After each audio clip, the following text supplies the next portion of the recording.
porque les voy a poner un ejemplo y ustedes sabrán su conclusión, ¿ya?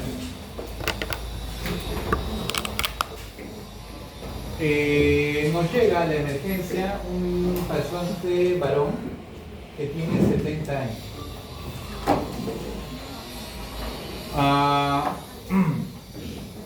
Yo agarro y le tomo la glucosa, y su glucosa, que le tomo por un glucotest, me salen 400.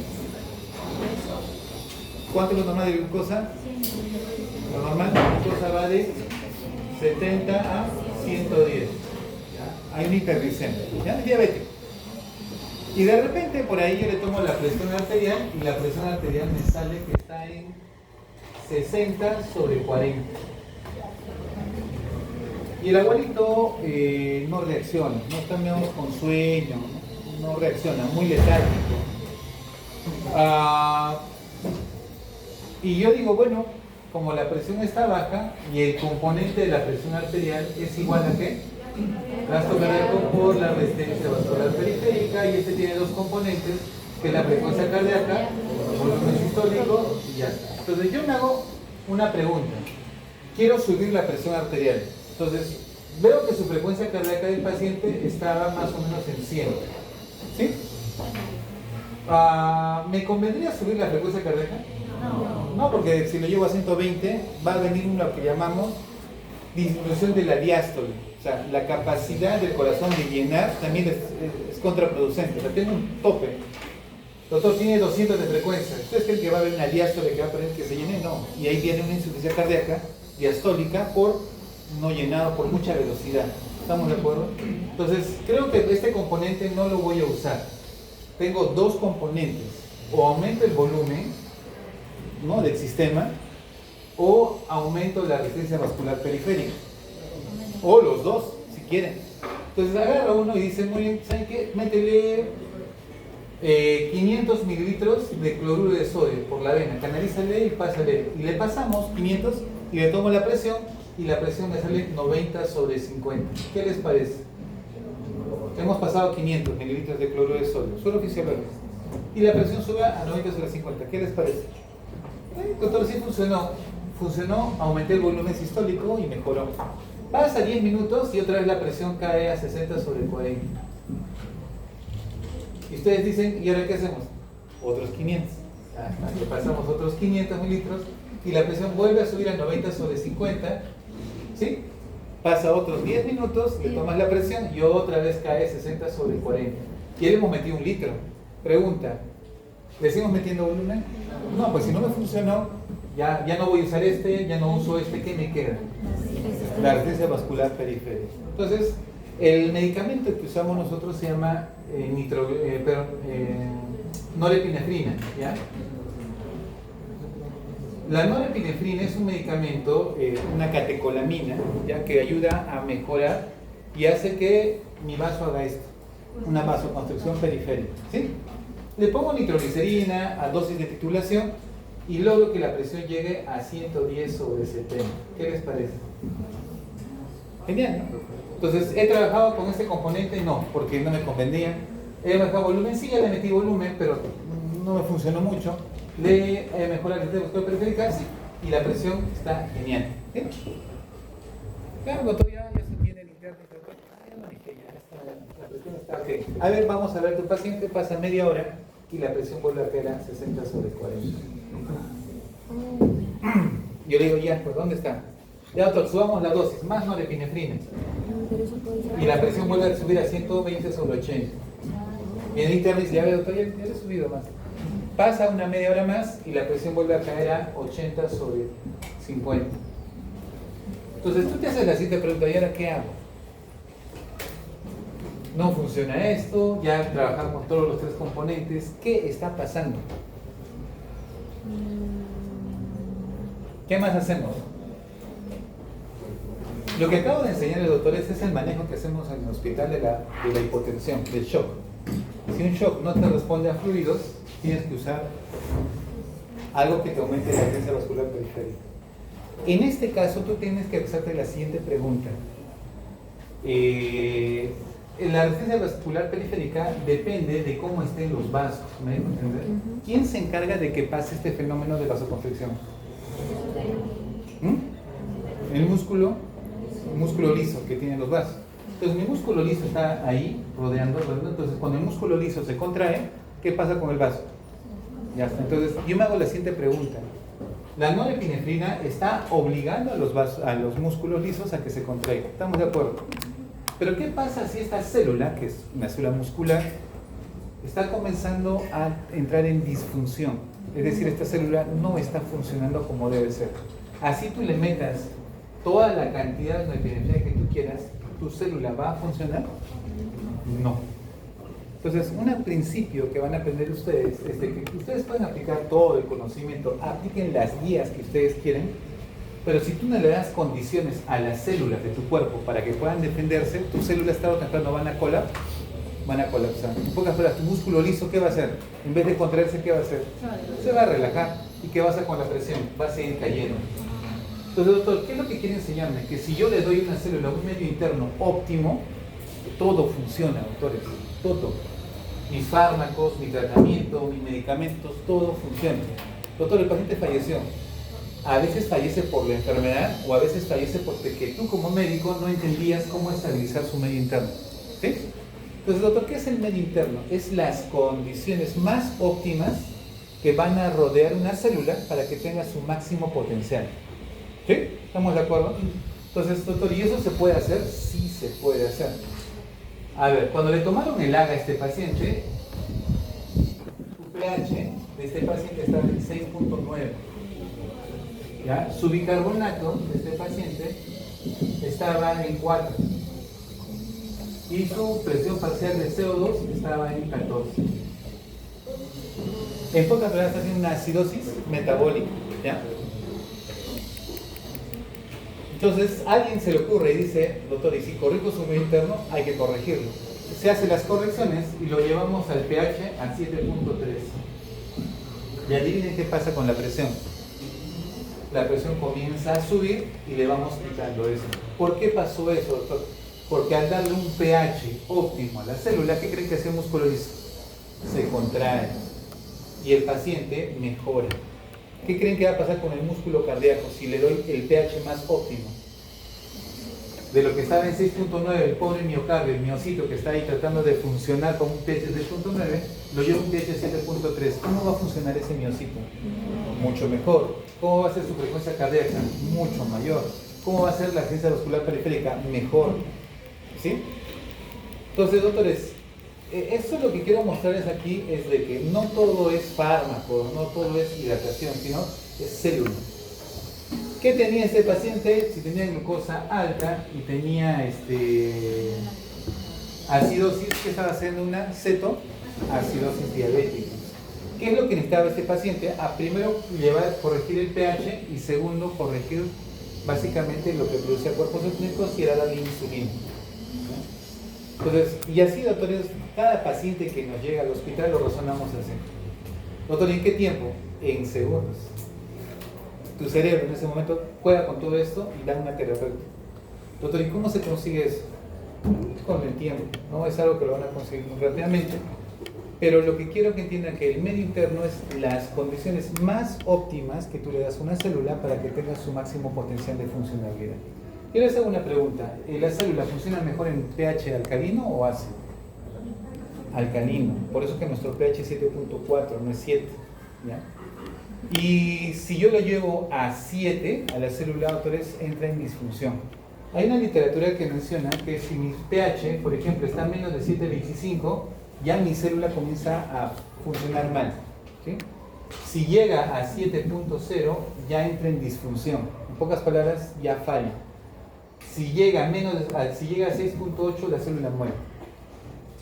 ¿Ya? Y si la célula muere, ¿qué es lo que sigue? La muerte, ¿no? Entonces, doctores, en este caso, si a ti te llega un paciente con 6.9, ¿cuánto le falta para que fallezca? 1, ¿no? Y a veces, si tú no te percatas de estos detalles, el paciente te muere.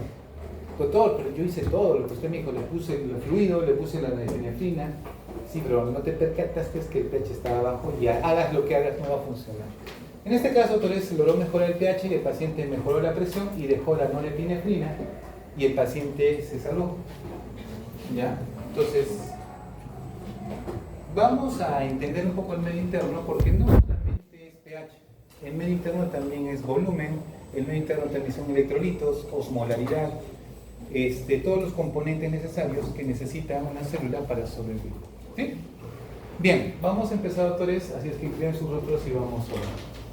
Amado Padre en los cielos, te damos gracias, Dios. Vamos a empezar un tema que espero sea de utilidad para que sea aplicado en el momento exacto cuando ellos se encuentren en una situación donde una persona necesite la ayuda o tal vez un paciente necesite ser aliviado de una dolencia.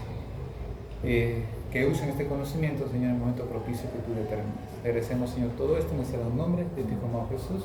Amén. Bien, entonces empezamos con lo que es el medio interno. Para que ustedes entiendan, nuestro cuerpo está dividido en compartimentos: extracelular e intracelular. El porcentaje del extracelular, ¿cuánto es? 20%. ¿Y el intracelular cuánto era? 40%. ¿Quién tiene más volumen entonces? ¿Intra o extra? ¿Quién tiene más volumen? ¿Intra o extra? Intra. El intra. ¿Ya? A ver, borramos esto.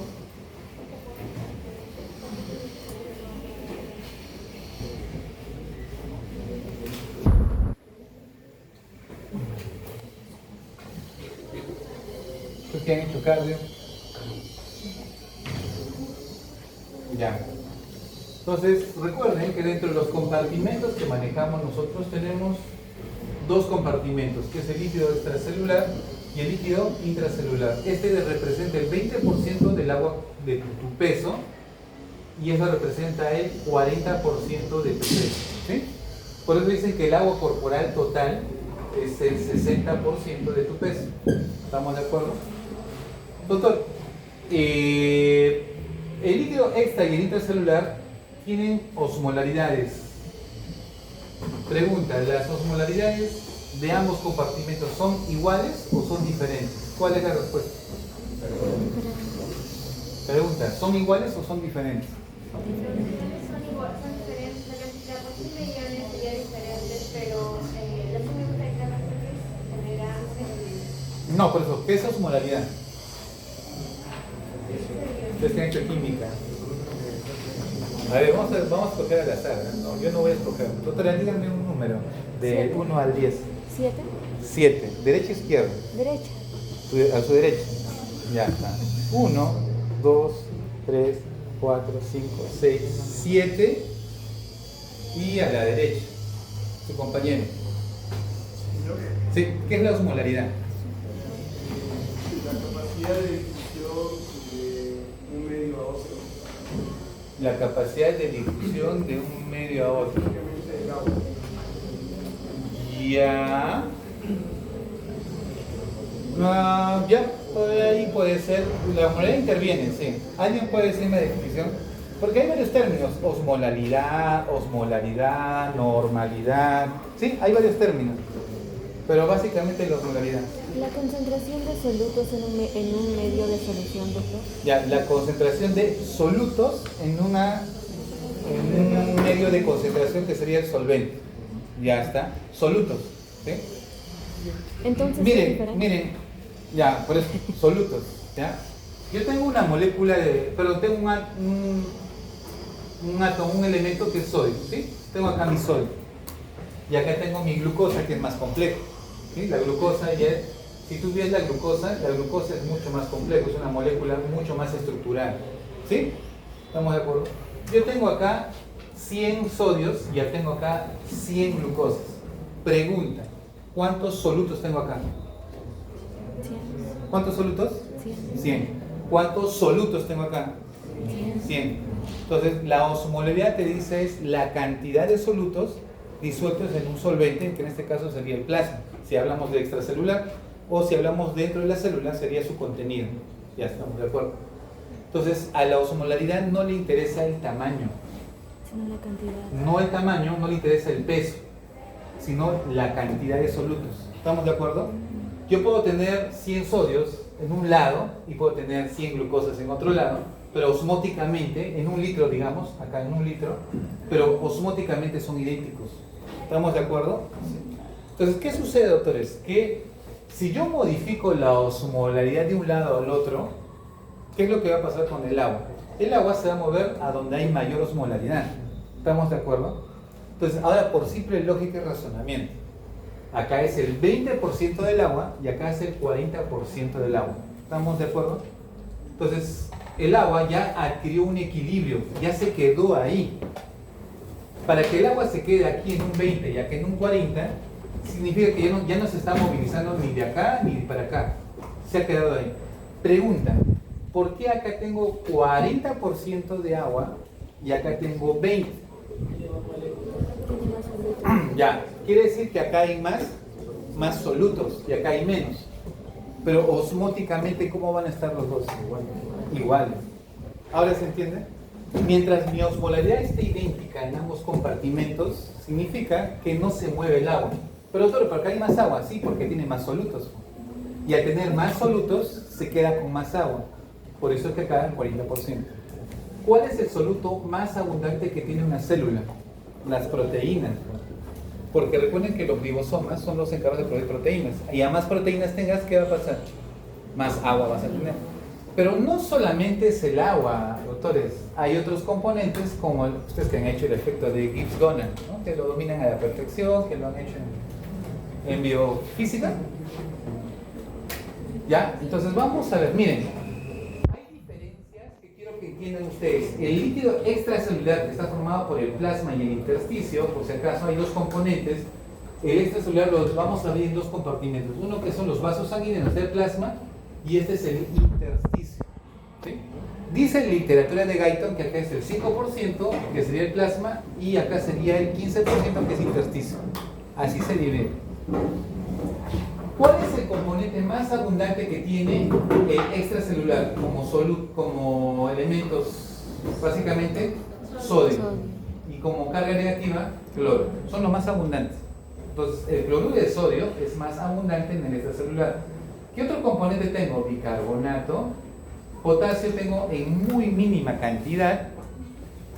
Y acá tengo proteínas. Y tengo un anion gap, o una brecha aniónica, que ahora lo vamos a interpretar. Pero el intracelular, doctores, miren lo que tiene. Tiene más potasio y tiene poco sodio. ¿Y eso qué me indica a mí? Que básicamente mis niveles de cargas negativas tengo bicarbonato, pero tengo bastante fosfato. Doctor, ¿por qué tengo fosfato abundante dentro de una célula?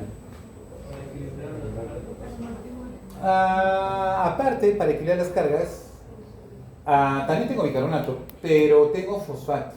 Tengo proteínas, que es lógico que voy a tener proteínas porque produzco, y también tengo mi brecha aniónica. Acá les viene una respuesta que quiero que lo analicen. O sea, ¿por qué el doctor me está enseñando esto y de qué me sirve? A ver, yo tengo mi célula, ¿ya?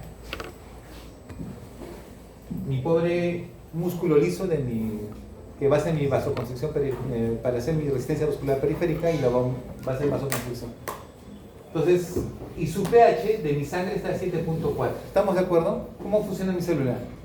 Genial, porque va a mantener su pH óptimo. Dice que el músculo, el pH de funcionamiento es 7. ¿Ya? Todos los músculos de su cuerpo de ustedes, corazón, músculos de las piernas, todos los músculos somáticos, músculo liso, lo que ustedes quieran, su pH óptimo, no óptimo, su pH de funcionalidad mínimo es 7. ¿Estamos de acuerdo? Tengo 7.4, baja mi pH a 7.3, baja mi pH a 7.2, baja mi pH a 7.1. ¿Qué va a pasar con este músculo? ¿Va a seguir funcionando todavía a pesar que mi pH está bajando? Todavía sí, porque su pH todavía es 7. Llego a 7, ya llegué al pH que todavía, pero sigue funcionando, pero ya como que va a comenzar a fallar, y bajo mi pH a 6.9. ¿Qué va a pasar con mi célula? Va a comenzar a fallar, y si llego a 6.8, mi célula va a morir. Por eso es que adivinen cuál es el último órgano que deja de funcionar: el corazón. Porque el corazón puede funcionar hasta cuando el pH llega a 7. Cuando ya llega a pH más bajos, el corazón se va a detener. ¿Sí? ¿Estamos de acuerdo? Entonces, acá viene lo siguiente. Cuando mi pH baja, en mi líquido extracelular, ¿quién es el buffer que me va a ayudar a que el pH trate de mantenerse lo más normal posible? Bicarbonato. Lo va a ayudar, va a tratar de que esto no sea tan rápido. Poco a poco va a ser que sea más lento. Pero adivinen quién va a tratar de sobrevivir a pesar de que el pH está en 6.9. Doctor, está en 6.9 ya, pues la célula debería ya desfuncionar. Pero lo que va a hacer la célula dice, yo tengo mi propio buffer exclusivo, de alta calidad y de mejor funcionamiento. ¿Cómo se llama ese buffer? Fosfato. Y el fosfato es mucho más potente. O sea, en pocas palabras, si la célula detecta que se está entrando mucho hidrogeniones en su interior, estos fosfatos capturan hasta 2 hidrogeniones, a diferencia del bicarbonato, ¿sí? Y tienen mucho mayor eficacia de capturar. Genial. Entonces la célula, viva la célula, se va a proteger porque va a usar un mejor buffer. ¿Listo? ¿Por qué? Porque la célula dice, yo no puedo morir. Todo puede pasar en mi alrededor, pero yo no puedo morir porque si yo muero, tú también te mueres. ¿Sí? ¿Estamos de acuerdo? Entonces, por eso es que ustedes van a notar que la célula tiene este buffer que se llama fosfato en gran cantidad. Porque es el último recurso para que tu célula no muera. Variando lo que es variaciones de pH. ¿Se entiende esa parte? ¿Estamos de acuerdo? Entonces, doctor, ¿quién creó toda esta variación de solutos? Doctor, si yo mido acá y hago toda mi equivalencia de solutos, me sale exactamente igual a de acá y me sale exactamente igual a de acá. O sea, todos los compartimentos tienen la misma osmolaridad. Todos los compartimentos tienen la misma, pero todos los componentes son diferentes. Es que no me interesa qué componente tiene porque la osmolaridad tiene que ver con qué?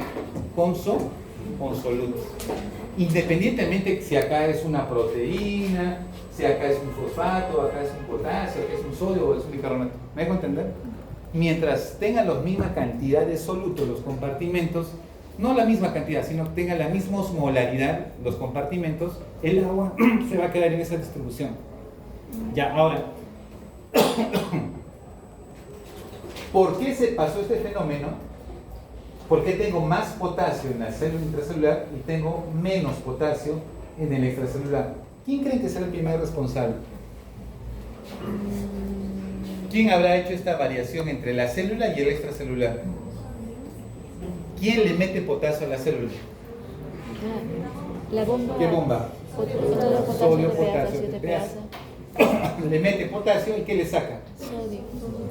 Por tal motivo, esta bomba, sodio, potasio, TPasa, es responsable de crear estas diferencias. ¿Sí? ¿Estamos de acuerdo? Doctor, ¿y para qué yo necesito esas diferencias? Porque como habrán entendido, hay células que tienen potencial de acción, como por ejemplo tejido muscular, cardíaco, el sistema nervioso, que son las neuronas, y para generar potenciales de acción yo necesito crear diferencias de gradientes. ¿Qué es más fácil? ¿Que el sodio ingrese? ¿Sí? ¿Que el sodio ingrese o que ingrese el potasio? ¿Qué es más fácil? Por eso es que en el potencial de acción, en la fase 0, ¿qué es lo primero que va a ingresar ahí? Sodio. Se abre un canal y el sodio, como en abundancia, se mete a la célula.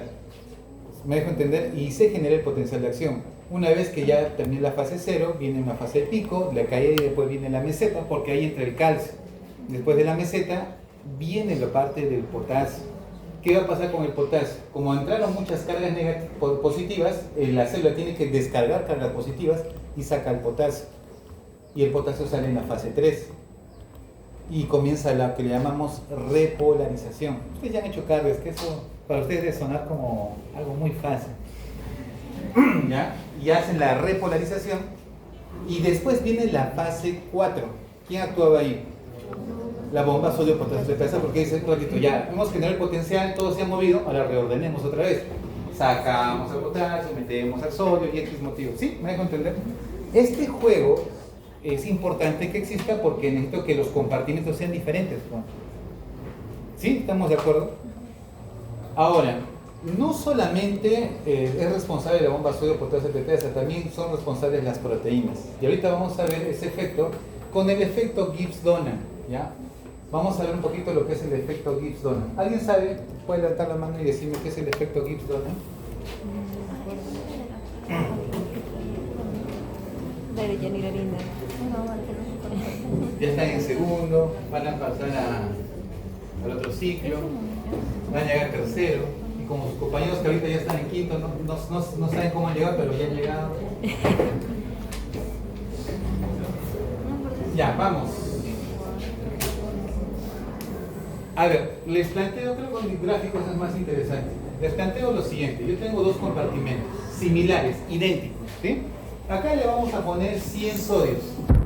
Acá le pongo 100 sodios. Acá le pongo 100 cloros, ¿sí? Acá le pongo 100 cloros. ¿Cuánto de osmolaridad tengo acá? Acá es 1 litro, todo esto es 1 litro, y todo esto es 1 litro. ¿Cuánto de osmolaridad tengo acá? 200. ¿Cuánto de osmolaridad tengo acá? Idénticos. ¿Cuántos de cargas positivas tengo acá? 100. ¿Cuánto de cloro? 100. 100. Negativos. Neutro. Neutro. Es en equilibrio. ¿Estamos de acuerdo? Pero a mí se me ocurre que esta membrana es permeable a todo, excepto a proteínas. Y a alguien se le ocurre y dice, ¿y qué pasa si yo meto acá 100 proteínas? Estas proteínas, ¿qué carga tienen? Negativa. Y no van a pasar acá, porque no pasa proteínas. Por tal motivo, a ver, vamos. ¿Cuántos osmolaridad tengo acá? 300. Tengo 300. ¿Cuántos osmolaridad tengo acá? 200. 200. Quiere decir que el agua se va a mover de aquí a dónde? Acá. Entonces, este es un ejemplo clásico de cómo la célula que produce mucha proteína jala el agua. Por eso es que tengo 40%. Pero, doctor, no solamente me va a mover el agua, sino también me va a cambiar las cargas. Porque si yo sumo, ¿cuánto de carga negativa tengo? 200. ¿Cuánto tengo de carga negativa? 200. 200. Y acá tengo 100. Y tengo que equilibrar cargas. Si acá tengo 200, y acá tengo 100 negativo, y acá 200 con 100 positivo, me excedo de cargas. ¿Me dejo entender? Entonces agarro y digo, voy a equilibrar. Le quito 50 aquí, ¿sí? Le quito 50 y lo paso para acá. ¿Cuánto de carga negativa tengo? 150, 150. Ya. Pero, doctor, las cargas positivas, ¿cómo hago para contrarrestar? ¿Me dejo entender qué está pasando? Con solo poner proteínas, ¿qué está pasando con el cloro? ¿Qué está pasando con el movimiento de los electrolitos? Se van a modificar. Doctor, pero al pasar esto, también el agua va a entrar acá, va a disolver la osmolaridad, por tal motivo, y comienzan a moverse los electrolitos.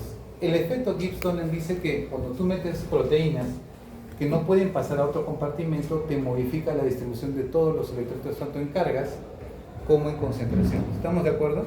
Entonces, eso pasa en el extracelular, pero en el intracelular, porque tengo un efecto de Gibbs-Dunning, ¿ya? Pues el efecto Gibbs-Dunning, por la cantidad de proteínas que tiene el extracelular, también modifica las cargas y los electrolitos. Entonces, hay varios componentes, ¿ya?, que vamos a tener en efecto. Doctor, ¿para qué me enseña todo eso? Para que entiendas que cada compartimento extra o intracelular es diferente en tu cuerpo. Miren, plasma intersticio. Intracelular vamos a agarrar 3 elementos básicos: músculo, el hígado y el glóbulo rojo. Si se percatan, a nivel extracelular tengo bastante sodio. Lógico, hemos quedado en eso. Tengo poco potasio, tengo un poco magnesio, tengo poco calcio y mi pH normalmente en el plasma es 7.4 y en el intersticio 7.35. Miren la diferencia de los elementos en intracelular. Tengo poco sodio, tengo bastante potasio, magnesio un poquito más, pero miren el pH del músculo. ¿Cuánto es su pH normalmente? 7. Del hígado, ¿cuánto es su pH? 7.23. Del glóbulo rojo, 7.28. Doctor, o sea, lo que me está diciendo es que si este paciente, su pH está en 7, todavía mi músculo liso va a funcionar, pero mi hígado, ¿en qué va a entrar? En disfunción. Es por eso que un paciente, cuando ya está haciendo un shock con pHs muy bajos, el hígado comienza a fallar. Usted le toma un análisis y comienza a hacer insuficiencia hepática. El factor de coagulación, que es el INR, que tiene que ver con el tipo de protrombina, comienza a alterarse. Doctor, ¿por qué está pasando eso con mi hígado? Porque tu hígado no está en las condiciones óptimas y está comenzando a morir. Y eso se llama insuficiencia hepática. Entonces, por eso es que todos comienzan a fallar, a excepción del músculo, que es el último elemento, porque recuerden que el corazón no puede morir. Si muere el corazón, todo terminó. Solo, eso es fisiología. ¿Qué pueden aprender de esto? A ver, les comento. ¿Cuántos de ustedes han donado sangre alguna vez? Levanten la mano. 1, 2, 3, 4. Cuando ustedes han donado su sangre, ¿se han puesto a pensar por qué no se coagula? Porque se supone que tiene en su interior algo que no hace que se coagule y mantiene por lo menos tu sangre que sea fluida. ¿Cuánto tiempo vive un glóbulo rojo? En tu cuerpo. ¿Y fuera de tu cuerpo? Claro, 120 días en tu cuerpo, porque por lo menos está calientito, hay nutrientes, ¿me dejo entender? Pero fuera de tu cuerpo, que a tu bolsita de sangre están alimentando, como si fuese un pececito, le están poniendo ahí alimento para que le ponen una vía para que les meten nutrientes a tus células y no se mueran. No, lo entra en una bolsa y lo guardan. Pregunta, ¿cuánto tiempo viven los glóbulos rojos fuera de tu cuerpo? ¿Nunca se han hecho esa pregunta? Yo, por ejemplo, cuando doné mi sangre, yo me hacía esa pregunta: ¿y cuánto vivirá con mi sangre? ¿No? ¿Durará mucho tiempo? ¿Poco tiempo? ¿Cuánto creen que dura un glóbulo rojo fuera de su cuerpo de ustedes? Porque si está muerto, ¿a ustedes les gustaría que les transfundan glóbulos rojos muertos a todos? No tendría sentido. ¿Cuánto tiempo? Dice más o menos, puede un glóbulo rojo vivir hasta 30 días fuera de tu cuerpo. Ya podría vivir, pero en una condición de congelamiento. O sea, tenemos que congelarlo con un ambiente frío, ¿sí? Si una bolsa está en temperatura ambiente, se muere al día siguiente, ¿ya?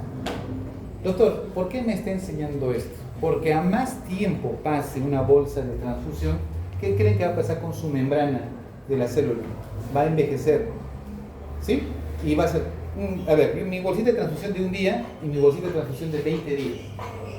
¿Quién va a tener una membrana más fuerte? ¿Sí? ¿Y quién va a tener una membrana ya más debilitada, envejecida, todo eso? Listo. ¿Qué pasaría si yo te transfundo mi paquete de sangre de un día? Le paso sangre a la doctora, le estoy pasando mi sangrecita, y bien, ¿y qué pasa si paso esta bolsa de 21 días a la doctora? Hay una alta probabilidad de que esos glóbulos rojos, mientras están pasando, ¿qué va a pasar? Se van a romper. Y si se van a romper, ¿qué van a liberar? ¿Qué es lo que tiene en abundancia? ¿Qué es lo más abundante que tiene un glóbulo rojo? Potasio. ¿Ya? Y cuando el potasio, doctores, aumenta en tu sangre, te produce arritmias y también te produce ¿qué?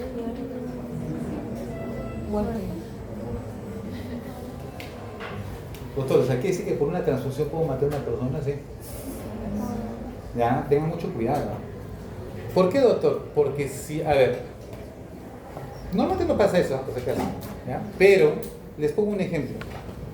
¿Se acuerdan que en la clase primera de introducción yo les he explicado de que el riñón se encarga de eliminar el potasio? Y si en caso tu cuerpo no puede eliminar hidrogeniones, se acumula potasio en tu sangre. ¿Sí? Por eso es que los pacientes con falla renal tienen hiperpotasio. Entonces se me ocurre a mi paciente renal, con su riñón ya malito y que está reteniendo potasio, le voy a transfundir sangre. ¿Qué bolsa voy a escoger? ¿La de un día o la de 20 días? La de un día. La de un día, porque sé que no se va a romper y por lo menos su potasio no se va a elevar. Pero si yo le paso la sangre de 20 días, la probabilidad de que este paciente va a elevar su potasio mucho más y se me va a morir. Doctor, y eso te enseñan, normalmente no te enseñan, ¿no? Eso yo lo vi mucho en mi práctica clínica. Entonces, por eso cuando yo transfundo a un paciente renal, pido la sangre más fresca posible. Mínimo 5 días. ¿Ya? Ya, doctor, por eso es que sí, porque tengo miedo de que se rompan los viejitos y liberen potasio. ¿Sí? ¿Estamos de acuerdo? Entonces, ¿qué otra causa puede puede producir aumento del potasio? Hay un parásito que es... ¿Están hecho micro? Están haciendo micro. ¿Han hecho parásitos? Hemoparásitos. Malaria.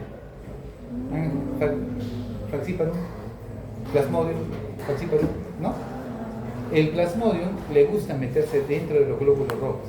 Viaja el parásito, se mete en glóbulo rojo y se reproduce en gran cantidad. ¿Y aquí qué creen que le hace al glóbulo rojo? Lo revienta y todos los parásitos vuelven a salir a la sangre a buscar otros glóbulos rojos para reproducirse.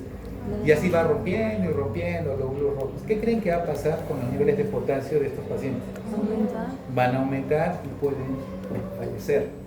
¿Sí? Otra causa que yo también he visto que pasa lo mismo es los que tienen cáncer. Cuando una persona tiene cáncer, recuerden que las células se proliferan a gran velocidad. Prolifera la célula, pero no proliferan los vasos sanguíneos. Por tal motivo, esas células comienzan a morir y se rompen y hacen apoptosis o necrosis. ¿Qué van a liberar? Potasio. A eso se llama el famoso síndrome de lisis tumoral, que también te puede causar muerte. Eso le llamamos emergencias oncológicas. Entonces, todo aquello que destruya una célula, ¿qué te va a liberar en gran cantidad? Potasio. ¿Ya? Esa es una lección que quiero que quede para ustedes.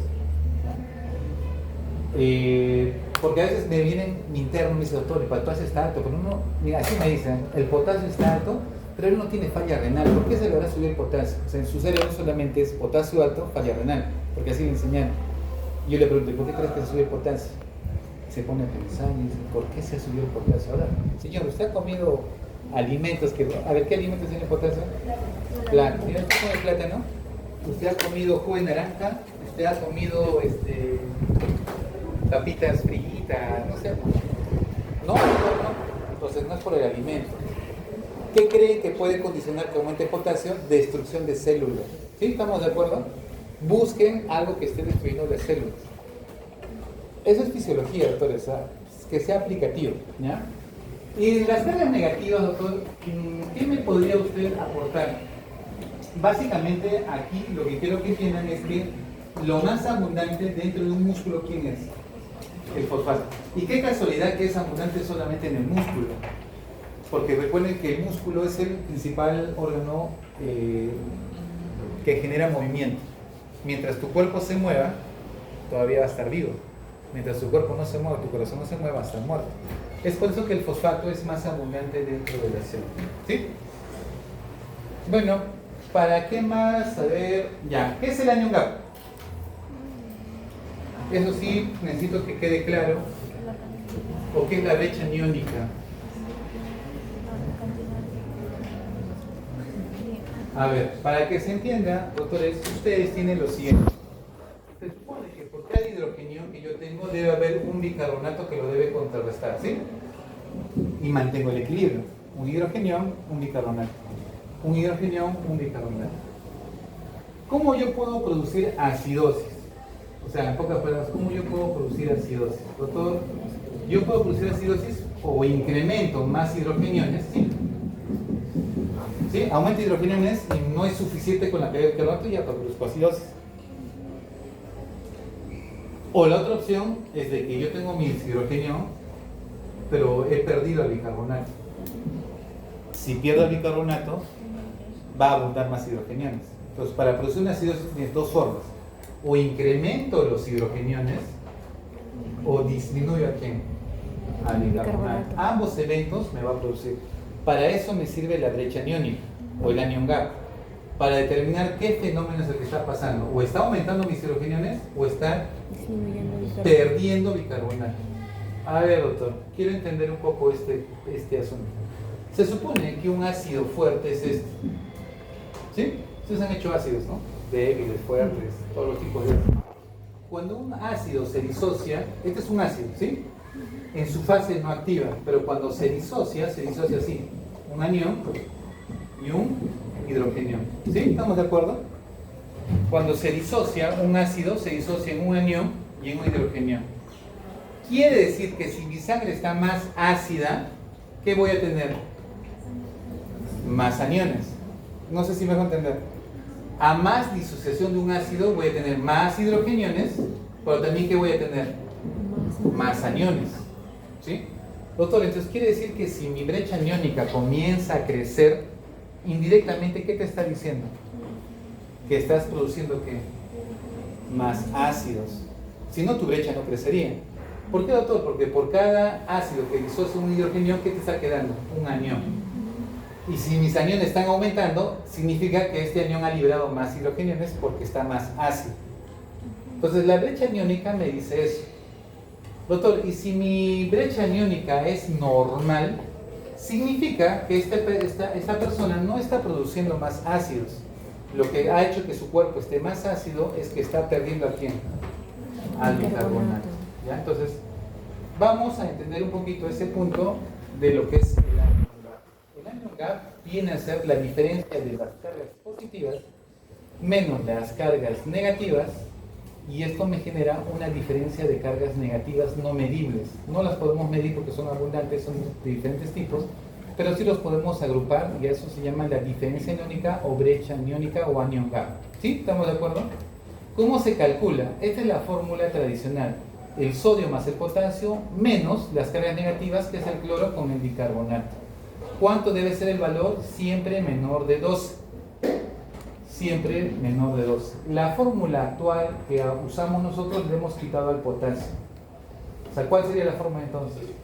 Sodio, que es la carga positiva, menos la carga de los negativos, que sería cloro más bicarbonato. ¿Cuánto debe ser el valor? Menor de 12. Si es más de 12 se considera una diferencia aniónica aumentada o alta. ¿Ya? Muy bien. Otra cosa que tienen que recordar, doctores, es esto. A ver, doctor, la orina, la saliva, el estómago, el páncreas, el intestino, el sudor y el plasma. Miren, si ustedes se percatan, el páncreas tiene bastante sodio, ¿sí? El intestino tiene bastante sodio, el estómago regular cantidad de sodio, la saliva tiene sodio, pero si se percatan, la saliva tiene bastante potasio, el intestino tiene bastante potasio, la saliva tiene cierta cantidad de cloro y el bicarbonato, ¿quién tiene bastante bicarbonato? Páncreas e intestino.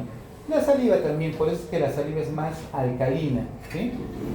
Por eso es que no les ha pasado que cuando te quemas o le echas agua o algunos le echan su saliva como para que no siga ardiendo, porque la saliva es alcalina.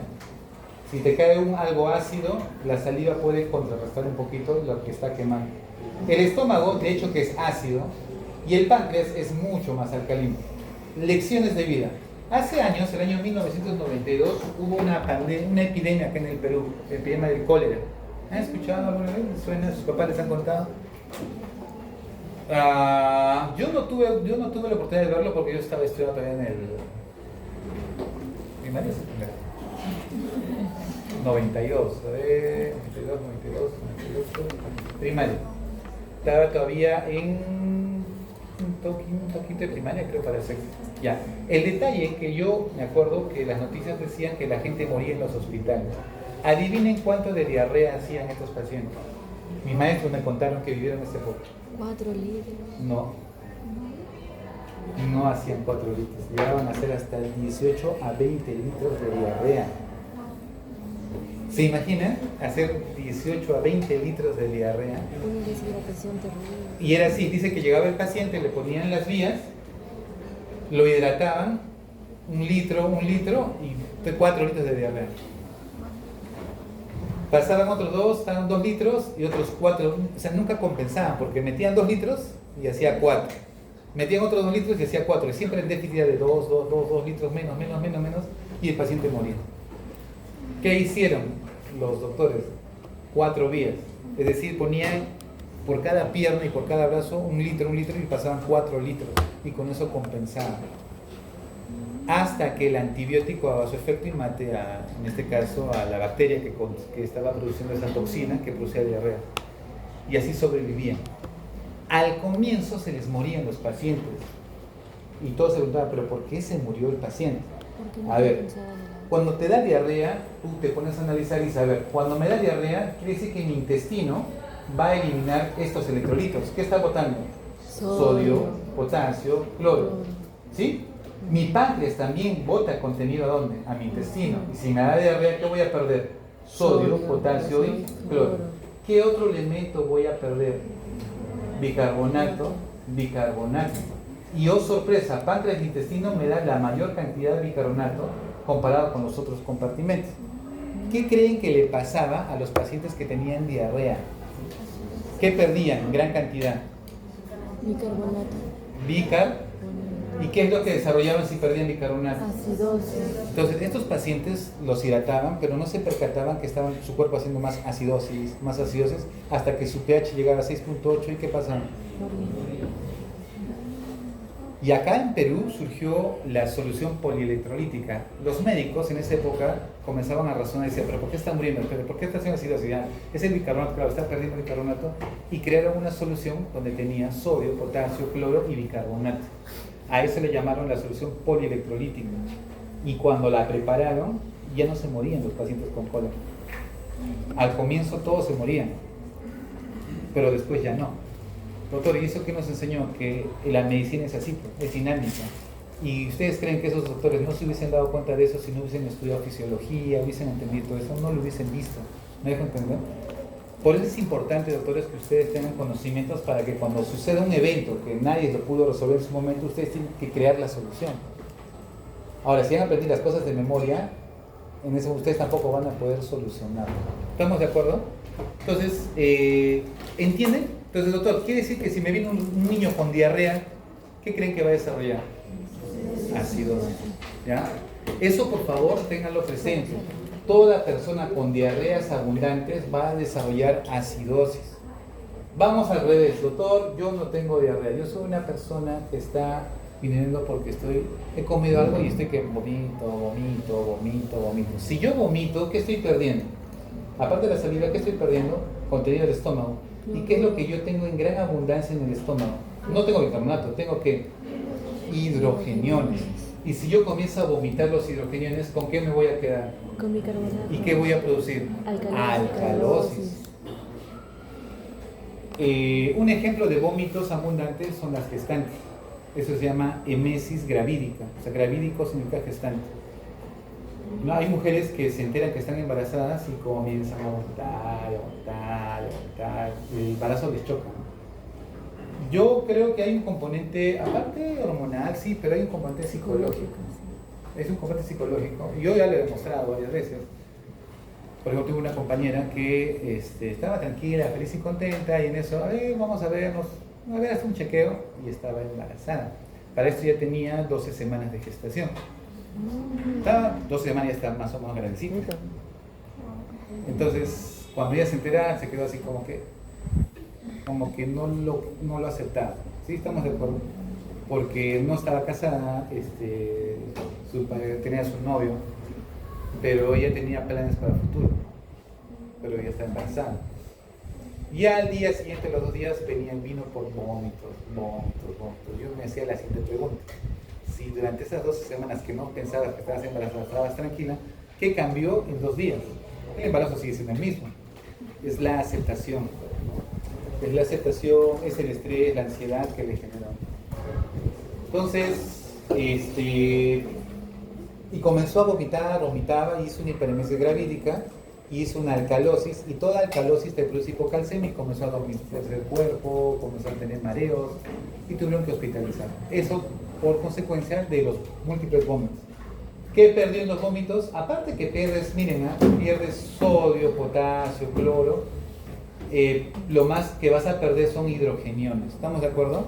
Hidrogeniones. ¿Ya? Eso es lo que vas a perder y te va a generar una alcalosis metabólica.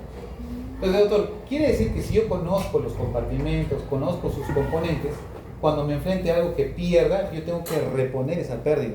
¿Cómo reponer? ¿Ya? Por ejemplo, el Gatorade. Ya está. Sudor. Entonces, ¿qué hacen? Deporte. ¿Qué pierden ustedes cuando hacen sudor, cuando comienzan a sudar? Sodio, potasio y cloro. Pero no pierdes bicarbonato. ¿Ya? Pero hablamos de deporte, pues que sudes 30 minutos a 1 hora de ejercicio, que sudes, pero sudes.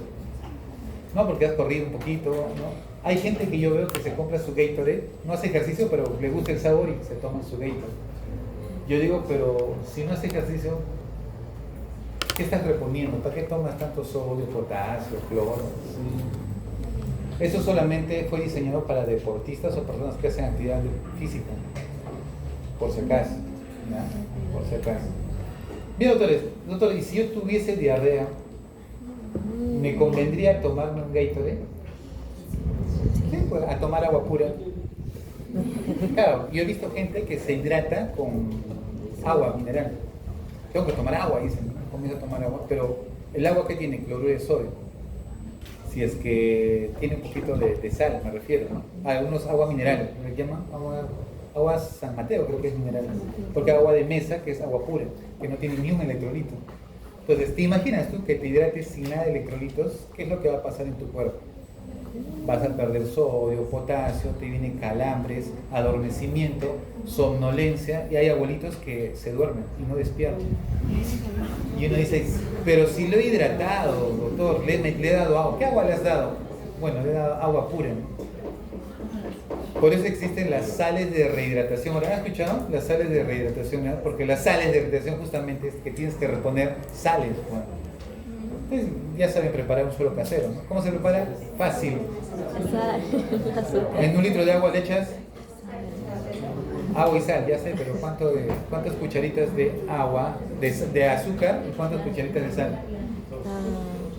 1, 8, 9, 3. Una taza cada uno. Normalmente las que van a ser mamás ya van aprendiendo esas cosas. ¿Qué? Claro, porque si tú tienes tu pequeño y está deshidratándose, tú le tienes que dar suero casero, ¿no? Tienes que preparar, ¿no? A ustedes sus mamás les tendrían que haber quedado, ¿no? Frutiflex. En farmacia ya venden los sueros saborizados a naranja, fresa, arándano. Creo que es El rojito, el rojito. Normalmente se prepara, se usa 8 cucharaditas de azúcar, cucharaditas y una cucharadita de sal. Eso tú lo mueves en un litro y le vas haciendo tomar, que tome. ¿Sí?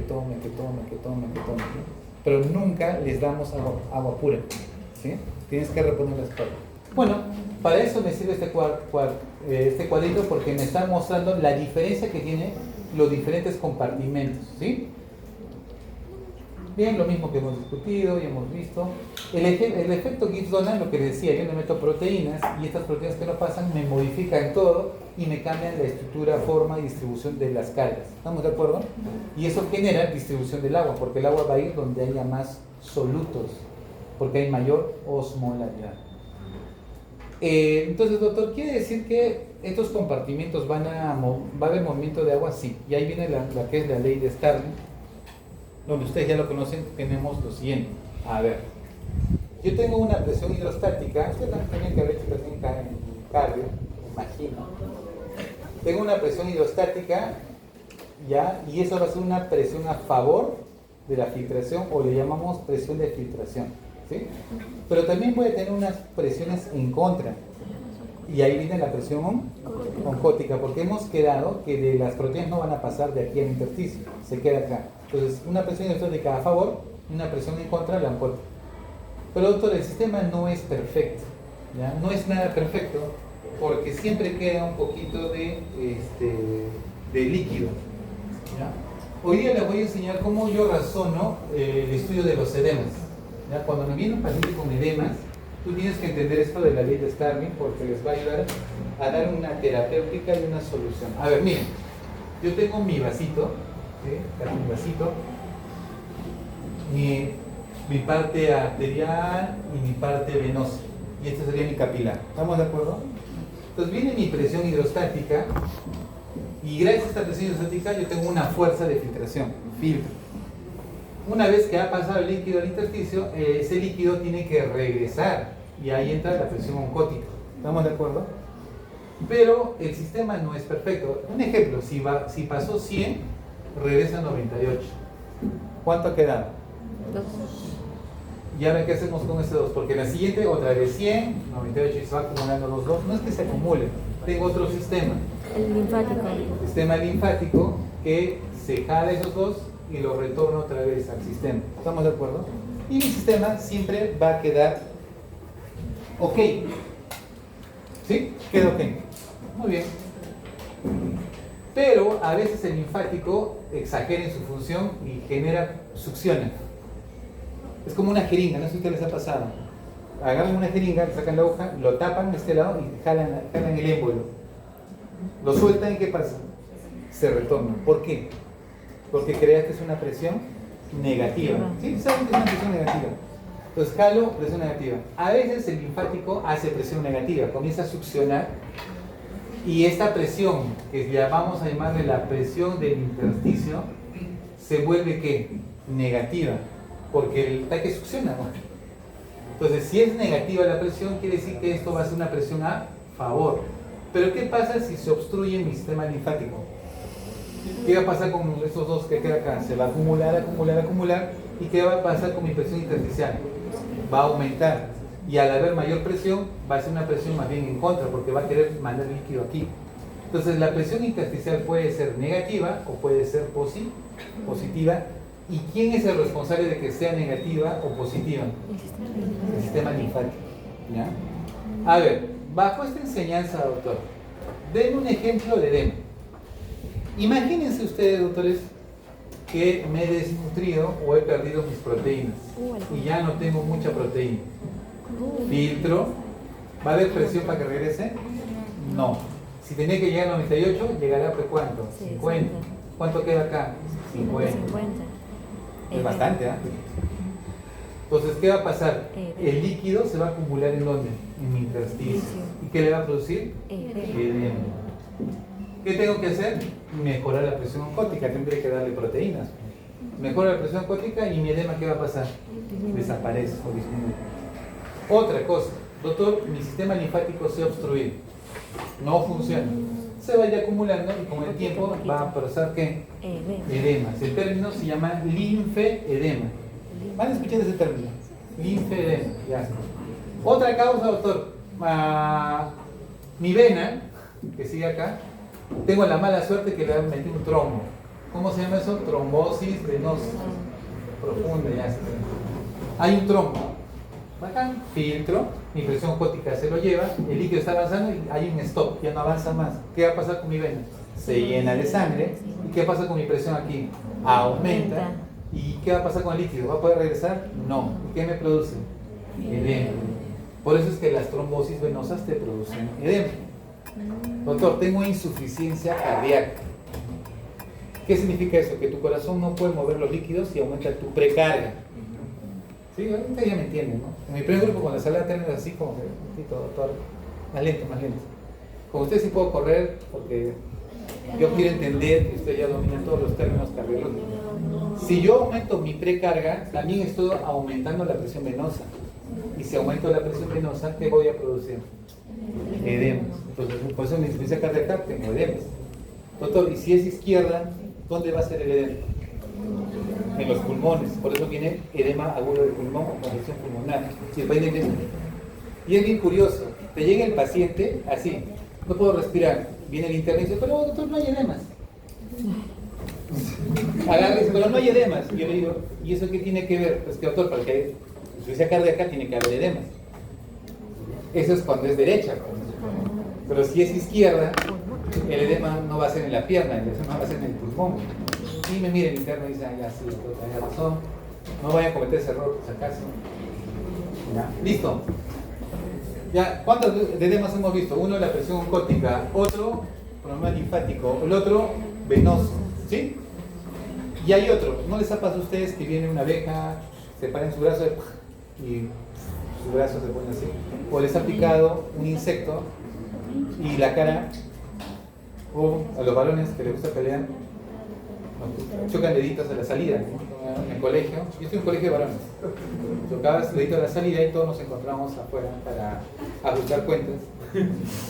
Y era como un ring, porque era colegio de varones, todos se ponían alrededor y empezaba la pelea. Y cuando terminaba la pelea, la cara terminaba así, toda una cara así. ¿Por qué? ¿Por qué hizo edema? A ver, ¿se modificó su presión oncótica? Se modificó su sistema linfático, se modificó su presión hidrostática, hizo trombosis venosa. ¿Por qué hizo edema? Ustedes que han hecho cardio, eso sí lo pueden explicar. ¿Por qué hizo edema? Hay un último componente que no les he explicado, que lo voy a resaltar aquí. ¿Qué es esto? La permeabilidad vascular. cuando a ti te pica un insecto, lo que va a hacer es que los poros del endotelio se abran más. La histamina va a hacer que esto se abra. ¿Y qué va a pasar con el líquido? Va a pasar en mayor abundancia y te produce edema, ¿sí? Un golpe lo que va a hacer es que se secreta histamina y la histamina va a vasodilatar y va a hacer que la permeabilidad vascular sea mayor y el líquido salga rápidamente y te produce edema. Si tenía que pasar 100, pasa 200. Es muy rápido, ¿sí? Eso pasa con las picaduras. Ese es el otro componente de las edemas. Solo que si tú le das un antihistamínico, ¿qué va a pasar? Se para eso y el edema disminuye, ¿no? Por eso es que las personas que tienen picaduras, ¿qué le damos? Antihistamínicos, ¿no? Para evitar que sigan inflamando. En mi hospital muchos vienen por picadura de alacrán. Sí, por estas zonas hay alacranes, ¿no? Pero no son escorpiones, pues, son alacranes. Y los alacranes irritan la piel, pero no son venenosos, o sea, no te vas a morir con una picadura de alacrán. A no ser que seas alérgico, ¿no? Listo, entonces doctores, tengo una presión hidrostática que me va a favorecer la presión de filtración y tengo una presión intersticial que puede ser negativa o puede ser positiva. ¿Y quién se los responsable de eso? Sistema linfático. Muy bien. Ahora, doctores, yo tengo una presión oncótica que es el que me ayuda a que el líquido retorne. Entonces, al final yo tengo que hacer una pregunta. ¿Cuánto es la presión neta de filtración?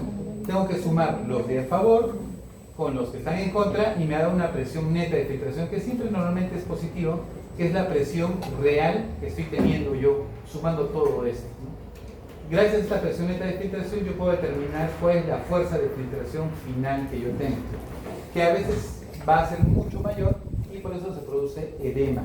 ¿Sí? ¿Estamos de acuerdo? Se produce edema. Doctor, ¿todo esto tengo que razonar cuando hay un edema? Sí, pues, ya, todo eso razona, porque a ver, si yo veo que mi pierna se está comenzando, solamente mi pierna comienza a aumentar de tamaño y se está haciendo edema, no van a pensar en una insuficiencia cardíaca, ¿no? No van a pensar en una pérdida de proteínas, porque tendría que ser sistémico, tendría que afectar todo, pero si me afecta solamente una pierna, ¿qué puede ser? Una sola pierna, trombosis, ¿qué más? Una picadura, una inflamación o una alteración del sistema linfático. Porque el sistema linfático es mucho que se puede obstruir y eso pasa mucho en el cáncer. A mí me ha pasado que viene paciente, doctor, noto que mi pierna está mucho más aumentada que el otro lado. A ver, le busco trombosis y no tiene. Y mi corazón dice, si no es trombosis, es sistema linfático. Le hago los estudios y encuentro que tiene un cáncer que ya ha hecho metástasis y ha obstruido el sistema linfático. Y tiene que darle noticia. Le hago ecografía en caso de además cáncer de cuello uterino, cáncer de útero. Y le tengo que dar la noticia de su cáncer. ¿Cómo debutó? Con problemas linfáticos, ¿me dejo entender? Entonces, los edemas tienen una connotación que les ayuda a definir qué es lo que está pasando y hasta encontrar ciertos diagnósticos. Bien, entonces no se olviden, doctores, que todo esto me va a generar modificaciones, pero el sistema linfático para mí, doctores, es el responsable de que ustedes no tengan edemas, ¿sí? Es el responsable de que ustedes no tengan edemas. Lo mismo hemos quedado, no se olviden que la filtración es igual a lo que reabsorbo más lo que el sistema linfático se lo va a llevar, ¿no? Y busco el equilibrio, ¿ya? Por ejemplo, si yo tengo aumento de la presión venosa, ¿qué va a pasar? Por ejemplo, cuando aumenta la presión venosa puede ser una trombosis o puede ser una insuficiencia cardíaca. ¿Qué tipo? Derecha. Muy bien. Presión oncótica.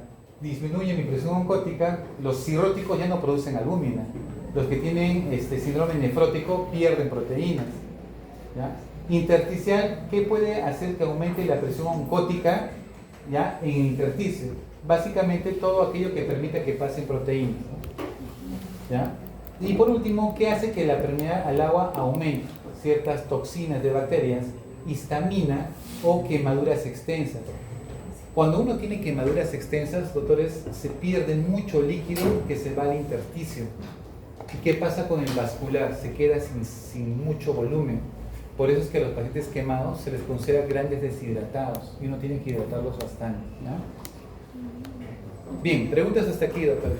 Doctor, ¿Sí? Con respecto a la trombosis venosa profunda, ¿el edema se ocasionaría por un aumento de la presión hidrostática?